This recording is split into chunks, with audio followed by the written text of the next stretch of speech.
Good morning students. जैसा कि हमने वादा किया था कि नेक्स्ट क्लास में हम लोग डिस्कस करेंगे delta T B equal to K B into M का। Okay, that is elevation in boiling point temperature का जो इक्वेशन आता है उसका हम लोग डेरिवेशन करेंगे। तो वादे के हिसाब से आज हम लोग उस इक्वेशन का डेरिवेशन करेंगे।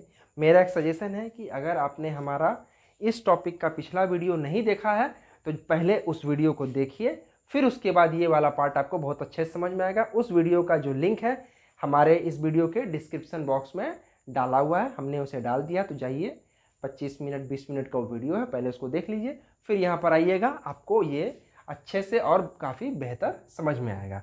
तो चलिए अब हम लोग आज का टॉपिक स्टार्ट करते हैं। और अगर आप लोग हमारे चैनल पर नए हैं तो चैनल को दबा के सब्सक्राइब कीजिएगा, और ये बिल्कुल फ्री ऑफ कॉस्ट है, आपके तरफ से एक छोटा सा कंट्रीब्यूशन है, बट हमारे लिए एक मोटिवेशन की तरह काम करता है। चलिए अब हम लोग ज़्यादा समय को ना वेस्ट करते हुए आज का हमारा टॉपिक स्टार्ट करते हैं, derivation of the elevation in boiling point temperature equation. ठीक है, इस इक्वेशन का हम लोग डेरिवेशन करेंगे। जैसा कि हम लोग जानते हैं डेल्टा टी बी जो है that is elevation in the boiling point temperature of solution होता है। के बी इज अ कॉन्स्टेंट जिसको कि हम लोग मोलल एलिवेशन कांस्टेंट भी कहते हैं, या फिर एब्यूलोस्कोपिक कांस्टेंट भी कहते हैं। ठीक है, एब्यूलोस्कोपिक कांस्टेंट या फिर मोलल एलिवेशन कांस्टेंट कहते हैं। And small M is the molality है, molality of solution. Okay, M is the molality of solution. Okay, बहुत सिंपल है आज का डेरिवेशन, ज़्यादा समय ना लगेगा, 5 से 10 मिनट का ये डेरिवेशन है। चलिए हम लोग स्टार्ट करते हैं। और चैनल पर अगर नए हैं तो दबा के सब्सक्राइब कीजिए और अपने फ्रेंड्स के बीच में शेयर कीजिए, सब्सक्राइब रुकनी नहीं चाहिए। ओके, तो चलिए आज का हमारा सेशन शुरू होता है। तो देखिए यहाँ पर क्या हमने लिखा है, delta T B is equal to K B into M. Last class में हम लोग डिस्कस किए थे elevation in boiling point temperature, that is elevation in boiling point temperature is directly proportional to the decrease in vapour pressure of solution.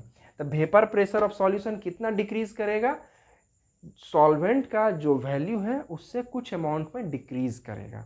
कहने का मतलब हुआ कि ये हमारा दो बाउल है, एक बाउल में प्योर सॉल्वेंट है और एक बाउल में क्या है, सॉल्यूशन है। तो अगर वेपर प्रेशर जो है हमारा P0A है अगर प्योर सॉल्वेंट का, तो सॉल्यूशन में जो वेपर प्रेशर होगा उसको हम लोग PS से डिनोट करेंगे। यहाँ पर वेपर प्रेशर कम हो जाता है, तो कितना कम होगा वो एक रिलेटिव वैल्यू है, किसके रेस्पेक्ट में, सॉल्वेंट के रेस्पेक्ट में। प्योर सॉल्वेंट के रेस्पेक्ट में जो भी वैल्यू कम होगा हमारा वेपर प्रेशर का, that is the decrease in vapour pressure of that solution with respect to their pure solvent, with respect to the solution decrease in the vapor pressure of solution with respect to their solvent। हमेशा ध्यान में रखना है solvent के respect में solution में vapour pressure कितना कम होता है। हम लोग क्या जान रहे हैं, सॉल्यूट जो है हमारा नॉन वोलाटाइल है, बट सॉल्वेंट जो है हमारा वो वोलाटाइल है। तो जब हमारा सॉल्वेंट वोलाटाइल है तो क्या होगा, सॉल्वेंट हमारा वोलाटाइल है तो जब वेपर में जो भी हमारा कंटेंट प्रेजेंट रहेगा वो सिर्फ सॉल्वेंट का प्रेजेंट रहेगा। सॉल्यूट हमारा नॉन वोलाटाइल है, सॉल्यूट जो हमारा सॉल्यूशन में प्रेजेंट रहेगा। एंड जो भी कुछ सॉल्यूट्स हैं हमारे लिक्विड के सरफेस एरिया पर प्रेजेंट है, इस सॉल्यूशन के सरफेस एरिया पर प्रेजेंट है, जिसके कारण escaping surface area of solvent molecule decrease कर जाता है। That's why less number of solvent particle will go into the vapour phase, that's why vapour pressure of the solution decreases.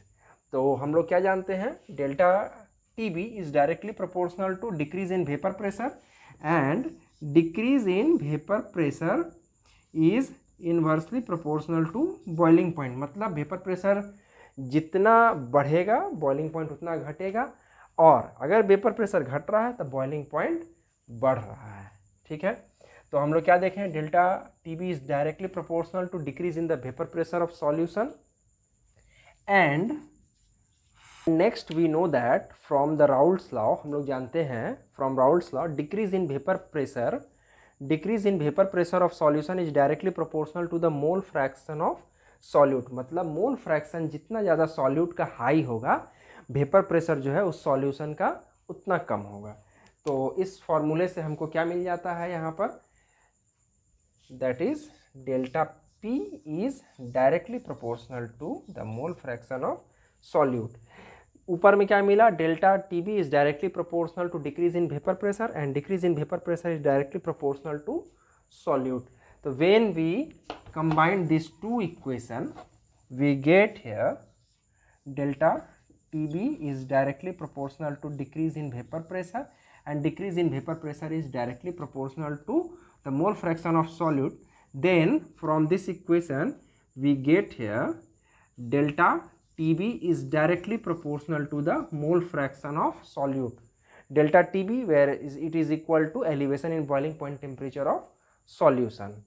तो ये हमारे पास एक नेक्स्ट इक्वेशन आ गया जिसको हम लोग third number equation put up करते हैं, that is K into XB.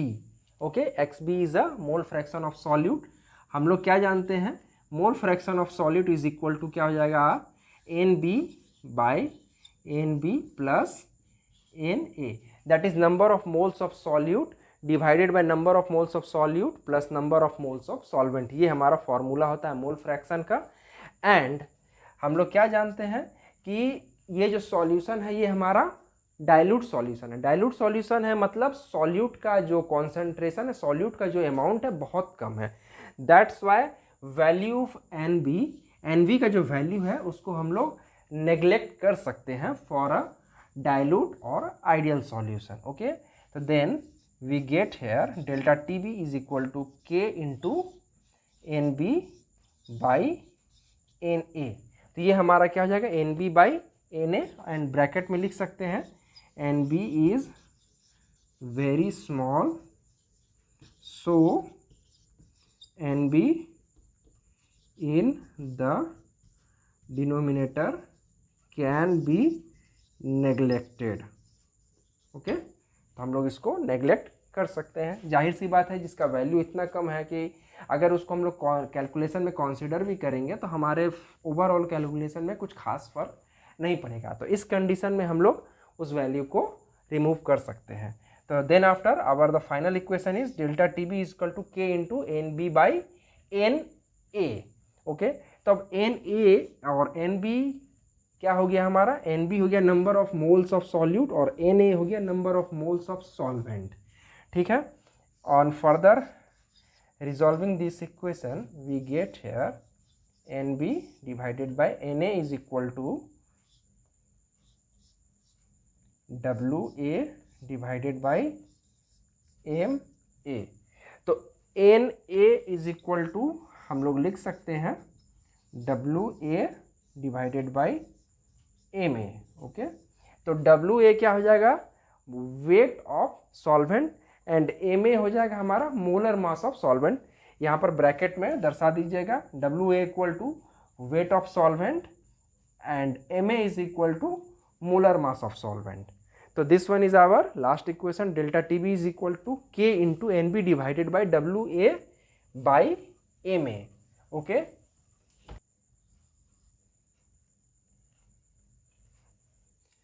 इस इक्वेशन को हम लोग क्या कर सकते हैं, फर्दर रीअरेंज करेंगे। तो रीअरेंज करेंगे तो जो मोलर मास ऑफ सॉल्वेंट है ये क्या हो जाएगा, चल ऊपर आ जाएगा। तो that is delta TB is equal to K into NB by WA into MA। हम यहाँ स्टार्ट में क्या लिखे थे, that is delta TB is equal to KB into M, where M is the molality. अब ये हमारे पास जो इक्वेशन आया है, इस इक्वेशन में क्या आपको लगता है कि यहाँ पर मोलैलिटी कहीं पर भी छिपा हुआ है? अगर आपको नहीं लग रहा है तो आप बिल्कुल गलत हैं, और यदि लग रहा है तो आप बिल्कुल सही हैं। तो चलिए आपको हम लोग दिखाते हैं कि यहाँ पर मोलैलिटी कहाँ छिपा हुआ है। देखिए, if NB moles of solute are dissolved in 1 kg of solvent, then NB by WA represent molality of solution. क्या रिप्रेजेंट कर रहा है? NB by WA मोलैलिटी को रिप्रेजेंट कर रहा है, क्योंकि हम लोग जानते हैं मोलैलिटी का फॉर्मूला क्या होता है, number of moles of solute dissolved in per kg of solvent. Then हम लोग लिख सकते हैं if NB moles of solute are dissolved in 1 kg of solvent, in that condition NB by WA will represent the molality of the solution.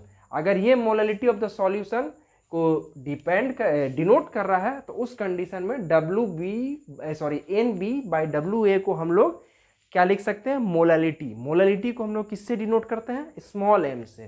तो हम लोग यहाँ पर क्या लिखेंगे, that is delta TB is equal to K into M into molar mass of solvent. और K हम जानते हैं कांस्टेंट है, और मोलर मास किसी भी सॉल्वेंट का वो फिक्स ही रहेगा, वो बदलने वाला नहीं है। तो this K and this M both are constant, and combined करके इन दोनों को हम लोग लिख सकते हैं KB into M is equal to delta TB, where KB is equal to K into molar mass of solvent. और ये हमारा जो इक्वेशन था फाइनली प्रूव हो गया। Okay, delta TB is equal to KB into M, this here is also same equation, delta TB is equal to KB into M, where KB is the ebullioscopic और molar elevation constant, M is the molality of the solution, and delta TB is the elevation in boiling point temperature of solution। हमेशा ध्यान में रखना है, boiling point जो भी elevate कर रहा है, जो भी इंक्रीज कर रहा है, वो सॉल्यूशन का इंक्रीज कर रहा है, सॉल्वेंट का इंक्रीज नहीं कर रहा है। ठीक है, तो ये हमारा आज का फाइनल जो वीडियो था यहीं पर आज समाप्त होता है। तो फिर